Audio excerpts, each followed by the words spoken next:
اللہ رب العالمین والصلاة والسلام علی رسولہ الکریم اما بعد۔ آج ہمارے پاس جو مختصر سی کتاب ہے، شارٹ بک، وہ ہے نواقض الاسلام کے بارے میں۔ نواقض الاسلام کہتے ہیں ان چیزوں کو جو اسلام کو ختم کر دیتی ہیں۔ اگر وہ ہماری زندگی میں آ جائیں تو ہمارا اسلام ختم ہو جاتا ہے۔ ابھی دیکھیے، نواقض الوضو کہتے ہیں نا، وضو کو توڑنے والی چیزیں، اسی طرح نواقض الاسلام، اسلام کو ختم کرنے والی چیزیں۔ نقضہ کے معنی آتے ہیں توڑنے کے، کاٹنے کے۔ تو جس کے اندر یہ 10 چیزیں، اعلم ان نواقض الاسلام عشرۃ نواقض، صاحب کتاب نے لکھا ہے کہ اسلام کے نواقض 10 ہیں، یہ ہم کو معلوم ہونا چاہیے۔ اس میں سب سے پہلا ہم سب جانتے ہیں، وہ کیا ہے؟ الشرک فی عبادت اللہ وحدہ لا شریک لہ، کہ اللہ کی عبادت میں، جس کے ساتھ کوئی شریک نہیں ہے، ایک اللہ کی عبادت میں کسی کو شریک کرنا، یہ جو ہے سب سے پہلا اینٹی اسلام چیز۔ اینٹی اسلام بولے تو اسلام کے خلاف سب سے پہلی چیز جس سے ہمارا دین، ہمارا دھرم، ہمارا عقیدہ ختم ہو جاتا ہے، وہ ہے شرک۔ یعنی اللہ کی عبادت ہی صرف کرنی ہے، اللہ کے علاوہ کسی کی بھی عبادت نہیں کرنی ہے۔ اگر ہم کسی کی بھی عبادت کرتے ہیں، ذرا سا بھی اللہ کے ساتھ کسی کا ساجھا، کسی کا پارٹنر اگر ہم کسی کو مانتے ہیں، تو یہ شرک ہوگا، اور یہ جو ہے اسلام کو ختم کر دیتا ہے۔ اللہ تعالیٰ فرماتا ہے کہ ان اللہ لا یغفر ان یشرک بہ، اللہ تعالیٰ شرک کو معاف نہیں کرے گا۔ اللہ تعالیٰ ہرگز معاف نہیں کرے گا اس آدمی کو کہ اس کے ساتھ اللہ کے ساتھ شرک کیا جائے۔ وَيَغْفِرُ مَا دُونَ ذَلِكَ لِمَن يَشَاءُ، اور اس کے علاوہ جو گناہ ہے اس کو اللہ تعالیٰ جس کے لیے چاہے گا معاف کرے گا۔ تو گناہ جو ہے، دوسرے گناہوں کو معاف کر سکتا ہے اللہ، لیکن شرک کو معاف نہیں کر سکتا۔ اور ایک اور جگہ اللہ تعالیٰ نے فرمایا ہے سورہ اعراف کے اندر کہ انہ من یشرک باللہ فقد حرم اللہ علیہ الجنہ، کہ جو آدمی شرک کرتا ہے اللہ تعالیٰ اس پر جنت کو حرام کر دیتا ہے۔ ومأواہ النار، اس کا ٹھکانہ آگ ہے۔ وما للظالمین من انصار، اور ظالموں کا کوئی مددگار نہیں ہوگا آخرت میں۔ تو ظالم ان کو کہا گیا جو شرک کرنے والے ہیں، کیونکہ شرک جو ہے ظلم عظیم ہے۔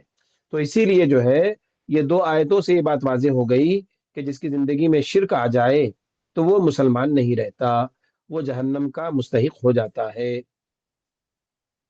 اور شرک کی قسم کیا ہے؟ ومنہ الذبح لغیر اللہ، یعنی اللہ کے علاوہ کسی کے لیے جانور ذبح کرنا۔ کما یذبح للجن او للقبر، ہوتا ہے نا کہ کبھی کسی جن کے نام پر قربان کر رہے ہیں، کبھی جو ہے کسی قبر کے پاس جا کے قربان کر رہے ہیں کہ یہ جانور فلاں صاحب قبر کے نام پہ چھوڑا گیا تھا، آپ جو ہے ذبح کر رہے ہیں۔ نام تو اللہ ہی کا لیں گے، اللہ کے نام پر ہی ذبح کریں گے، لیکن کریں گے آستانے میں، یعنی قبر میں جا کے ذبح کریں گے، اور ان کا انٹینشن یہ ہوتا ہے کہ یہ اس کا، یعنی یہ جو ہے اس فقیر کے نام پر، اس پیر کے نام پر جو ہے جانور چھوڑا ہوا تھا، اسی لیے اس کو ذبح کر رہے ہیں۔ تو یہ غیر اللہ کی عبادت ہوئی، کیونکہ ذبح کرنا اللہ کے لیے یہ بھی عبادت ہے نا، قربانی ایک عبادت ہے۔ تو اللہ، کوئی بھی عبادت اللہ کے علاوہ اگر کسی اور کے لیے کی جائے گی تو وہ جو ہے شرک ہوگا۔ وہ کیا ہوگا؟ شرک ہوگا، اور اس سے جو ہے انسان دین سے نکل جائے گا، ایک چیز۔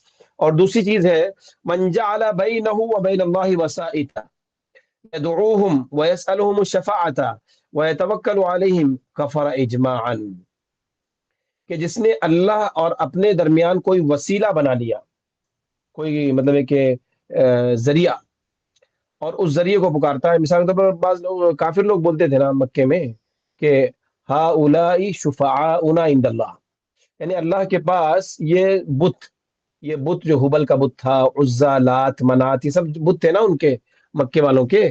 تو مکے والے کہا کرتے تھے کہ یہ ہمارے سفارشی ہیں، یہ اللہ کے یہاں ہماری سفارش کریں گے، اسی لیے ان کو پوچھتے تھے، ان کے سامنے سر جھکاتے تھے، ان کی بندگی کرتے تھے۔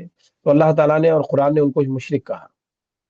تو اسی طرح آج بھی اگر ہم بولتے ہیں نا رسول کے وسیلے سے ہمیں جو ہے یہ دے دیجئے، آپ ڈائریکٹ کیوں نہیں مانگتے؟ اللہ سے ڈائریکٹ سوال کیجئے۔ تو وہی کہا گیا کہ جو اللہ کے درمیان اور اپنے درمیان کسی وسیلے کو بناتا ہے اور انہی کو پکارتا ہے، یدعوہم، ان کو پکارتا ہے، ویسألہم الشفاعۃ، اور ان سے سفارش مانگتا ہے اور ان پر بھروسہ کرتا ہے، تو جو آدمی اللہ کے علاوہ کسی اللہ اور اپنے درمیان کسی کو وسیلہ بنائے گا اور اسی سے سوال کرے گا، اسی سے دعا کرے گا، اسی سے سفارش کا سوال کرے گا، انہی پر توکل کرے گا، تو کفر اجماعاً، اجماعی طور پر وہ کافر ہو جائے گا. یعنی تمام علماء کا اس پر اجماع ہے کہ وہ کافر ہو جائے گا. تو اس سے پتہ چلتا ہے کہ ہم کسی کو وسیلہ نہیں بنانا چاہیے، کسی پیر کو، کسی بزرگ کو، کسی صاحب قبر کو، کسی نبی کو، کسی ولی کو، کسی جن کو، کسی صاحب قبر کو نہیں، کوئی وسیلہ نہیں ہے. آپ ڈائریکٹ اللہ سے بات کیجیے. آپ اسی لیے نا دعا کرنا سکھایا گیا ہے. کیا سکھایا گیا ہے؟ کہ آدمی دعا کرے اللہ سے، مسجد میں جائے دعا کرے، گھر میں دعا کرے، کہیں بھی کرے، لیکن پکارے صرف اللہ ہی کو، اللہ ہی سے سوال کرے، اللہ ہی سے جو ہے امید رکھے کہ قیامت کے دن اللہ تعالیٰ جو ہے ہمارا کوئی نہ کوئی سفارشی اللہ تعالیٰ بنائے گا. یہ دنیا والے کوئی سفارش نہیں کریں گے. ہاں، سفارش وہی کرے گا جس کو اللہ تعالیٰ اجازت دے گا.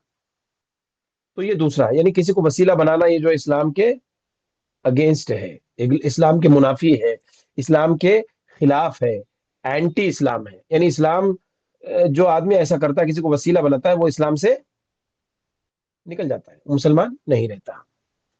تیسری چیز، من لم یکفر المشرکین او شک فی کفرہم او صحح مذہبہم کفر. جو مشرکین کو کافر نہ کہے، نہیں بھی وہ تو مسلمان گھرانے کا آدمی ہے، وہ مسلمان ہے، وہ قبر کو مانتا ہے لیکن مسلمان ہے، جو آدمی ایسا کہے گا وہ بھی جو ہے مسلمان نہیں رہے گا. اللہ کے دیکھیے نام مسلمان کا ہے لیکن مزاروں پہ جا رہے ہیں تو وہ مسلمان نہیں ہے. قرآن کے حساب سے اور اللہ کی نظر میں وہ مسلمان نہیں ہے، چاہے وہ لاکھ نمازیں پڑھیں، قبر پہ جاتے ہیں، چادر چڑھاتے ہیں، صاحب قبر سے سوال کرتے ہیں، صاحب قبر سے مانگتے ہیں، اور ان کو اللہ کی نظر میں اپنا سفارشی ٹھہراتے ہیں، ان کے نام کا بکرا ذبح کرتے ہیں، تو یہ سب کفری عمل ہے. تو مشرکین کو کافر ہی سمجھنا ہے ایک. اور شک فی کفرہم، یا ان کے کفر میں اگر آپ کو ڈاؤٹ ہے، ڈاؤٹ نہیں کرنا، شک نہیں کرنا، وہ کمپلیٹ کافر ہے چاہے وہ مسلمان ہو. اب یہ سنی حضرات جتنے بھی ہیں، سنی بیلٹ جو ہے، یہ ان کو قرآن کے حساب سے وہ مسلمان نہیں ہے. قرآن کے حساب سے وہ مسلمان نہیں ہے. کیوں؟ کیونکہ وہ شرک کرتے ہیں. اور قرآن میں ہے کہ مکے والے بھی ویسے شرک کرتے تھے نا، وہ بھی اللہ کو مانتے تھے اور دوسروں کو جو ہے اپنا سفارشی بناتے تھے، بتوں کو. پہلے وہ لوگ بتوں کو بناتے تھے، یہ لوگ قبروں کو بناتے ہیں. بھائی اتنا ہی فرق ہے. مکے کے مشرکین میں اور آج کے مسلمانوں میں جو شرک کرتے ہیں، جو قبروں پہ جاتے ہیں، ان میں کوئی فرق نہیں ہے. تو جو اوصح مذہبہم، یا ان کے مذہب کو صحیح سمجھنا کہ بھی وہ جو کر رہے ہیں صحیح ہے. اب شادی بیاہ کرتے ہیں، کتنی رسمیں کرتے ہیں غیر مسلم، ہے کہ نہیں؟ تو ہم کو سب بھائی وہ صحیح، چلو کر لو، ٹھیک ہے تم بھی کر لو. نہیں. تو یہ جو ہے تیسرا ہے کہ مشرکین کو ہم کافر ہی سمجھیں گے، چاہے وہ اپنا نام عبداللہ رکھیں، عبد الرحمن رکھیں، مسلمانوں کے نام رکھیں، مسلم خاندان میں پیدا ہوں، گرچہ وہ شرک کر رہے ہیں، قبروں پہ جا رہے ہیں، تو وہ مسلمان نہیں ہوں گے. تین ہو گئے. چوتھا جو ہے من اعتقد ان غیر ہدی النبی اکمل من ہدیہ. ہاں، جو آدمی یہ کہتا ہے کہ اللہ کے نبی سے ہٹ کر دوسرا راستہ زیادہ ہدایت والا ہے، اللہ کے نبی نے جو ہدایت دی ہے وہ اکمل نہیں ہے بلکہ دوسرا راستہ اکمل ہے، مکمل ہے، کمپلیٹ ہے، تو جو ایسا کہتا ہے وہ بھی جو ہے دین سے نکل جاتا ہے. او ان حکم غیری احسن من حکمہ، یا یہ کہتا ہے کہ بھئی فلاں طریقہ اللہ کے رسول کے طریقے سے، یا فلاں کا حکم اللہ کے رسول کے حکم سے بہتر ہے، اس طرح سے جو کہتا ہے. کالذین یفضلون حکم الطواغیت علی حکمہ، یعنی جو لوگ طواغیت کو کے حکم کو فضیلت دیتے ہیں اللہ کے رسول کے حکم پر، فہو کافر. یعنی اللہ کے رسول کا جو طریقہ ہے، آپ کا جو حکم ہے، آپ نے جو احکامات بیان کیے ہیں، آپ جس طریقے پر چلے ہیں، وہ کامل اور مکمل طریقہ ہے. اس کے علاوہ کسی کا بھی طریقہ جو ہے گائیڈنس کے قابل ہے ہی نہیں. گائیڈنس کے قابل صرف اللہ کے رسول کا طریقہ ہے. تو اگر ہم کسی اور کے طریقے کو بولیں گے کہ بھئی آپ کا طریقہ بہت اچھا ہے، آپ کا طریقہ جو ہے کامل اور مکمل ہے، آپ کا طریقہ جو ہے ہمارے نبی کے طریقے سے بہتر ہے، تو اگر اس طرح کی باتیں اگر ہم کریں گے تو ہم جو ہے کافر ہو جائیں گے. کیونکہ اللہ کے نبی کہتے تھے کہ وَأَنَّ خَيْرَ الْكَلَامِ کتاب اللہ وَخَيْرَ الْهَدِي هَدْيُ مُحَمَّدٍ صلی اللہ علیہ وسلم. کہ سب سے بہترین ہدایت اور رہنمائی اللہ کے رسول کی ہدایت اور رہنمائی ہے۔ اللہ کے رسول نے جو ٹارگٹ جو گائیڈ لائنس ہم کو دیے ہیں وہ ہمارے لیے فائنلائز ہے، وہ ہمارے لیے فائنل ہے۔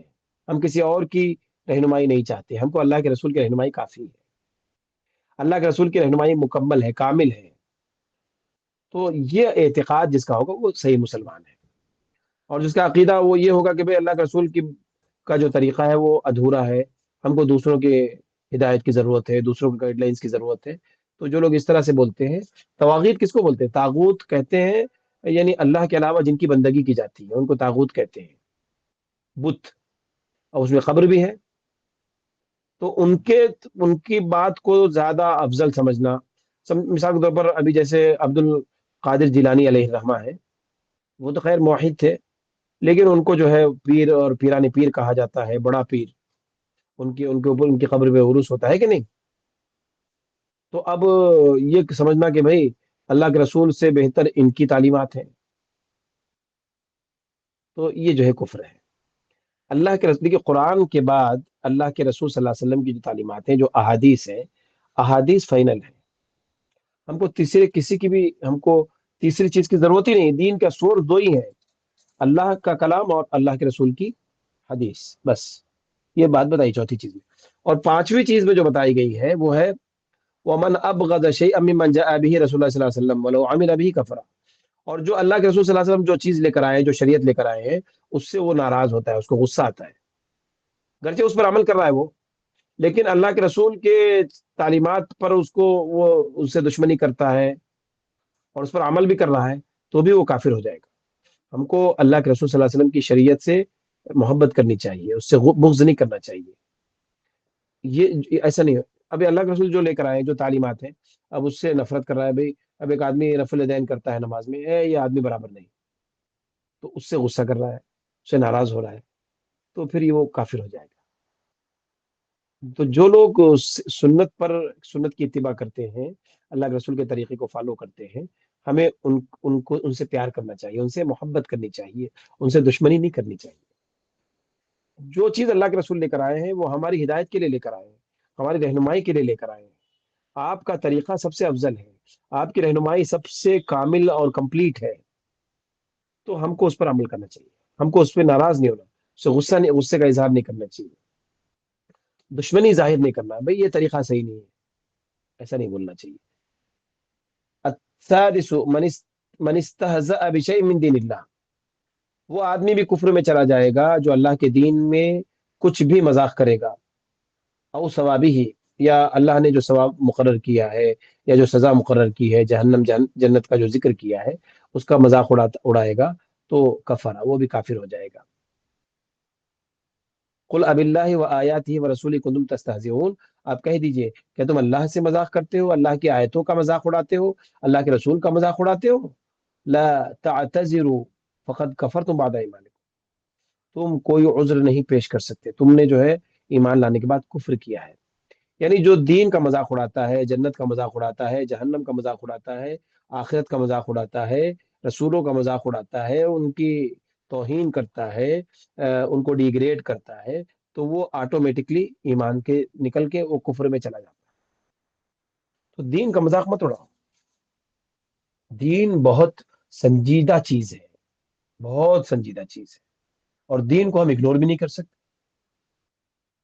تو جو آدمی دین سے مطلب دین کی نالج جس کو نہیں ہوتی ہے، وہی دین کا مذاق اڑاتا ہے، جس کے اندر تقوی نہیں ہوتا ہے، اللہ کا ڈر نہیں ہوتا ہے، وہی دین کا مذاق اڑاتا ہے، وہ جہنم کا مذاق اڑاتا ہے، جنت کا مذاق اڑاتا ہے،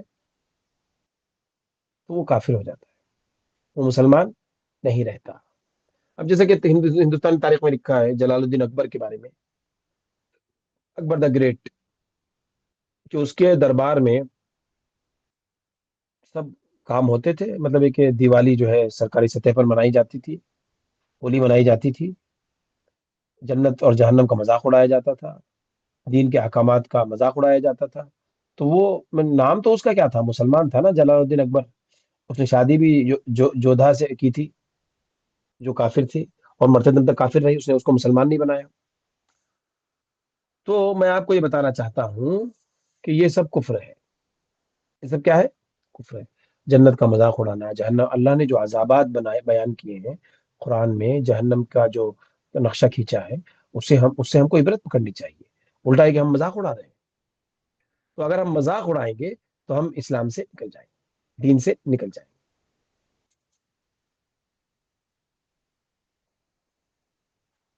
7ویں چیز جو ہے السحر، جادو،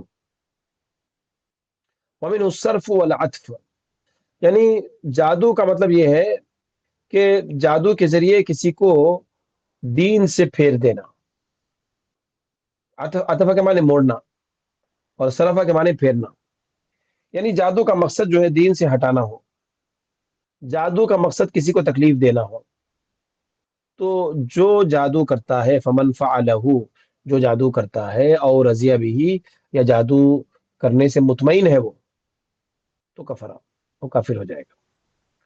جادو کرنا بھی نہیں ہے اور جادو کو ایکسپٹ کرنا بھی نہیں کہ بھئی، یعنی جادو جو تم کر رہے ہو صحیح ہے، ایسا نہیں بولنا ہے۔ جادو اپنی جگہ ہے، جادو کی حقیقت ہے، لیکن جادو کرنا، جادو سیکھنا، جادو سکھانا، یہ سب حرام ہے اسلام میں، یہ سب اسلام میں حرام ہے، اور جو ایسا کرے گا وہ کفر میں چلا جائے گا۔ یہ 7ویں چیز ہے، اس میں بہت ڈیٹیل ہے جادو میں، انشاءاللہ کبھی موقع ہوگا تو جادو کے اوپر گفتگو کریں گے۔ اور قرآن میں کیا کہا گیا دیکھیے جادو کے بارے میں، وما يعلمان من احد حتى يقولا انما نحن فتنة فلا تكفر، اور وہ یعنی جادو جو سیکھتے ہیں، ببابل ہاروت و ماروت، وما يعلمان من احد، اور وہ دونوں نہیں سکھائے جاتے کسی سے، حتیٰ یقولا، یہاں تک کہ وہ دونوں کہیں انما نحن فتنۃ، کہ یقیناً ہم جو ہے فتنہ ہیں، فلا تکفر، تو تم ایسا مت کرو، ایسا کرو گے تو تم کافر ہو جاؤ گے، یعنی تم کفر مت کرو، اگر تم ایسا کرو تو کافر ہو جاؤ گے، یہی بتایا گیا قرآن میں۔ یعنی جادو کے ذریعے سے اگر ہم دین سے ہٹ رہے ہیں، یا ہم آزمائشوں کا شکار ہو رہے ہیں، یا ہماری وجہ سے لوگ دین سے دور بھاگ رہے ہیں جادو کی وجہ سے، تو یہ کفریہ کام ہے۔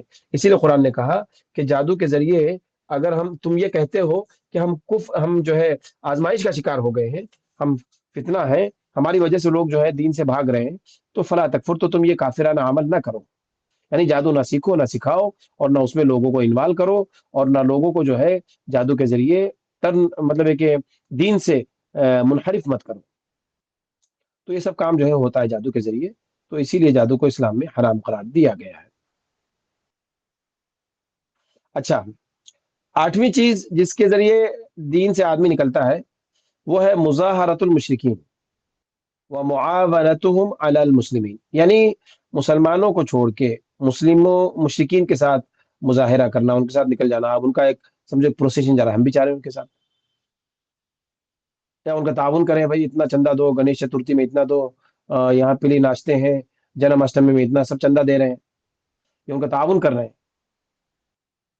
تو ان کو دوست نہیں بنانا ہے، ان کا تعاون نہیں کرنا ہے مسلمانوں کے مقابلے میں۔ ایک آدمی مسلمان ہے، پریشان ہے، قرض دار ہے، اس کا تعاون کرو، تم وہاں پہ چندہ دے رہے ہو۔ ہمارے یہاں اڑپی میں بھی ایسے مسلمان ہیں جو گنیش چترتھی کو اور پتہ نہیں کیسے کیسے ہندوانہ جو یہاں پہ تہوار ہے، ان کو سب بہت بڑا بڑا ان کو ڈونیشن دیتے ہیں، ان کا تعاون کرے جیسا ہوتا ہے نا، تو گویا ہم دین سے نکل جا رہے ہیں۔ اگر آپ کو مدد کرنی ہی ہے تو کسی ایسے مسلمان کی کیجیے جو متقی، پرہیزگار، موحد ہے، پریشان ہے، قرضے میں ڈوبا ہے، تکلیف میں ہے، اس کی مدد کیجیے۔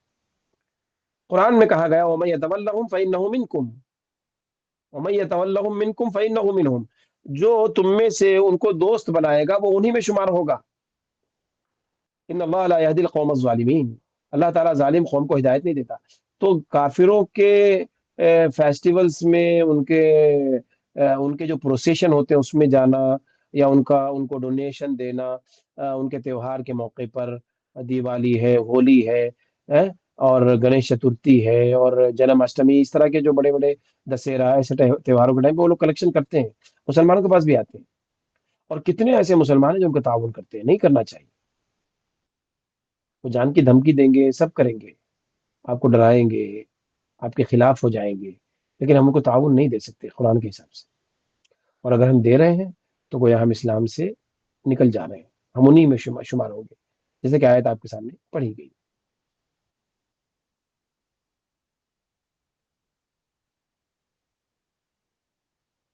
اچھا، 9ویں چیز کیا ہے؟ من اعتقد ان بعض الناس یسعه الخروج عن شریعت محمد. جیسا کہ بعض لوگ کا یہ عقیدہ ہے کہ بعض لوگ یعنی اللہ کے رسول صلی اللہ علیہ وسلم کی شریعت سے نکلنا چاہتے ہیں، نکلنے کی کوشش کرتے ہیں. کما وسع الخضر الخروج عن شریعت موسیٰ، جیسا کہ خضر علیہ السلام موسیٰ علیہ السلام کی شریعت سے نکل گئے، ان کے لیے وہ نکلنا جو ہے وسیع ہوا.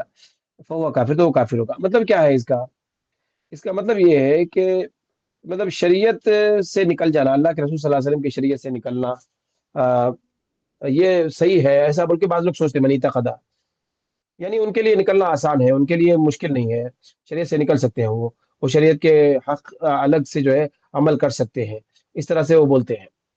جیسا کہ خضر علیہ السلام جو تھے شریعت موسیٰ پر وہ مطلب موسیٰ علیہ السلام کی مینٹالٹی الگ تھی، ان کی سوچ الگ تھی، اور خضر علیہ السلام کی سوچ الگ تھی، ہے کہ نہیں؟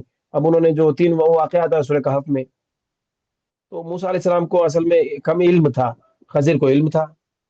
تو یہ مسئلہ ہے. تو مطلب ہے کہ اللہ کے رسول صلی اللہ علیہ وسلم کی شریعت سے کوئی ہٹ نہیں سکتا کہ بھئی وہ خضر جو تھے وہ موسیٰ علیہ السلام کے ٹریک پر نہیں تھے. خیر ان کا معاملہ الگ تھا، وہ شریعت موسیٰ کا معاملہ الگ ہے. شریعت محمدی میں کوئی بھی ایسا آدمی اگر کہتا ہے کہ نہیں بھئی میرا دین میرے لیے، میں جو کر رہا ہوں صحیح ہے، میرا بہتر ہے، اللہ کے رسول کے احکامات کی مجھے ضرورت نہیں ہے، میں ان کے ٹریک پر نہیں چلوں گا، اس طرح تو وہ کافر ہو جائے گا، وہ جو ہے کافر ہو جائے گا. یہ 9واں ہے. اور آخری جو ہے العاشر الاعراض عن دین اللہ لا يتعلمه ولا يعمل به. یعنی 10واں جو ہے وہ یہ ہے کہ اللہ کے دین سے اگنور کرنا، اللہ کے دین سے منہ موڑنا.